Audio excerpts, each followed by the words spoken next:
we all know what attraction is, and we all know what presentable Do is. we? What is presentable, and where did we learn that? Is that European standards? Well, no, I learned what was presentable from my mom and my family, to be honest. And where did she learn it? Probably her family, you know, her grandmother, her mother, you know. And where'd they learn it? Grandmother. Yeah, come on, you know. But that's Taylor's point, right? Yeah. No, but well, if we're gonna go back that, well, come on now, we're talking about solutions. If we're gonna go back that far, who got y'all to wear weave in the first place? It wasn't. We was wearing froze. It wasn't a black man that told a black girl that, hey, you should start wearing straight hair. A black man didn't do that. But y'all didn't give us the affirmations that we needed to fight well, against that. Okay, So, that was hang on, we're Taylor, talking because about- I we're got talking some about pushback solutions. for that. Hang on, Rico. So I got some major pushback for that.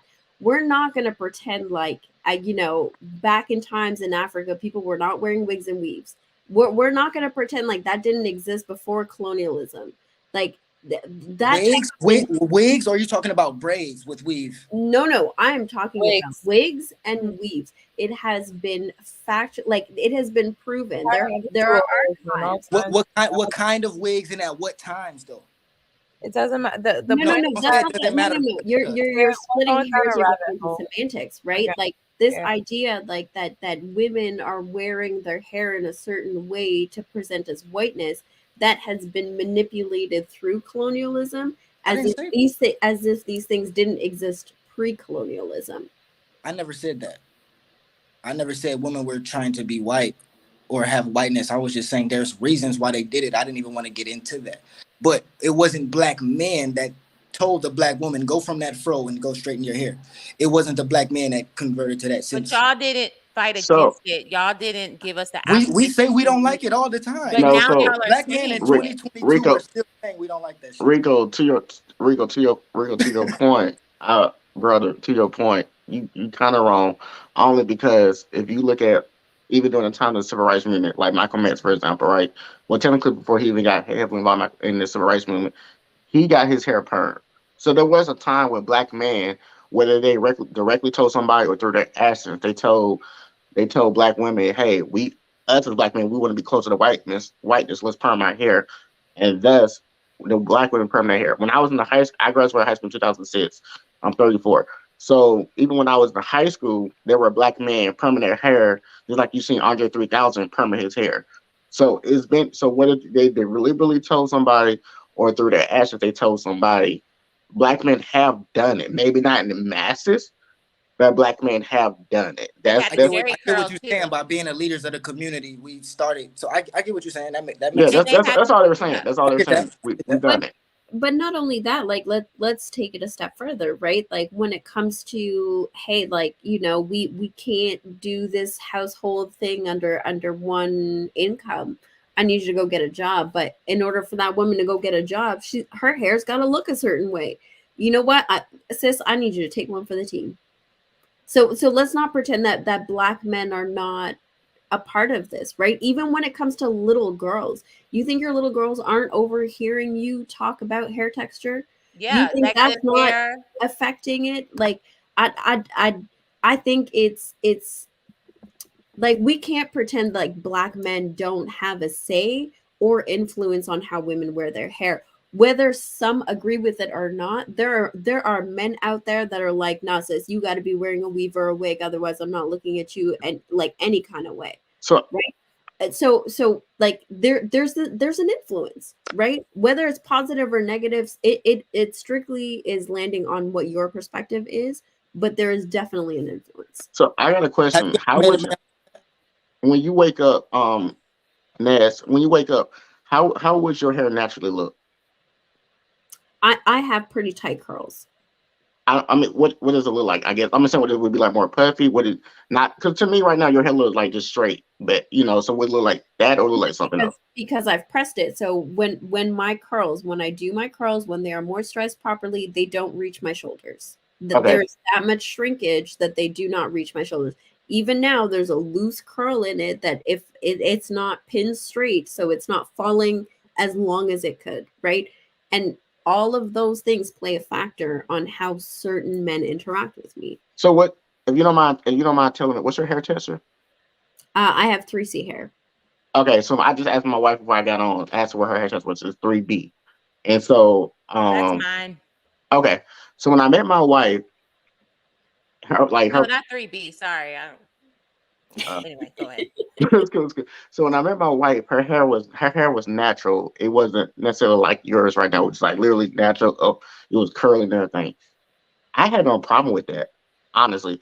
And I've always told her, I said, I like your hair natural. I like your hair the way it is. I said, I'm simple. You can wear your hair as is, curly, or you can wear it straight down. And she's like, well, I don't do perms. And she's not, because of the damage and everything. I said, I don't care. I said, my number one requirement, as long as you look good, that's it. That's the only thing I've ever said. Oh, yeah, I like that. Yeah, that's how hers used to look. Yeah. I'm like, so my number one requirement for my wife has always been, as long as, for any woman, honestly, has been as long as you look good. Like my wife, no, she talked about cut her hair one day, like short, like Halle Berry. Babe, I can't do it. I don't think you look good with it. That's me personally. No, and here's the thing though. I've shaved my mustache off before. She hated it because I have a baby face.